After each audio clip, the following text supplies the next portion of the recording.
Ever wondered why your stomach growls when you're hungry? It's not just the sound of your tummy being empty. There's a fascinating process behind it. Your stomach gears up for action.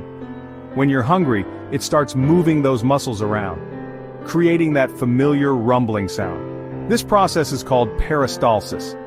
And it's not just limited to your stomach. Peristalsis occurs throughout your digestive tract, pushing food along. When your stomach is empty, the sound is more noticeable. So, the next time you hear that growl, remember, it's your body saying, I'm ready to digest some food.